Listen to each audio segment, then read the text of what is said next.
میرے بادشاہ کے حکم کے بغیر بادل کا ایک ٹکڑے کا ذرہ بھی آسمان پہ نہیں آ سکتا. آئی سمجھ میں؟ اب کتنی دیر ہو گئی مجھے؟ 1:31 ہو رہے ہیں اس وقت، اور بادلوں کے ایک ٹکڑے کا نام و نشان بھی چاند کے سامنے نہیں ہے. کیوں؟ میں تو زمین پر فرش پہ ہوں نا. اور آج چاند کتنے دور ہے مجھ سے؟ چاند کی اور میری کون سی کوآرڈینیشن چلتی ہے؟ بادلوں کی کوآرڈینیشن کون سی ہے جو اس وقت رات کے اندھیروں میں چل رہی ہے؟ اور ستاروں کی کیا کوآرڈینیشن ہوتی ہے جو ستارے سامنے چمک رہے ہوتے ہیں؟ بتاؤ نا، اتنی کلیئرٹی. بادل کدھر غائب ہوئے میں؟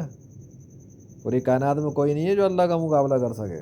وہ بادل غائب کر دے تو کوئی بنا بھی نہیں سکتا. یہ ہے اوقات جھوٹے خداؤں کی. چاند کا بادشاہ بھی اللہ، بادلوں کا بادشاہ بھی اللہ، درخت کا بادشاہ بھی اللہ، ستاروں کا بادشاہ بھی اللہ، سورج کا بادشاہ بھی اللہ. تمہارے جھوٹے خداؤں نے آج تک بنایا کیا ہے جاہلوں؟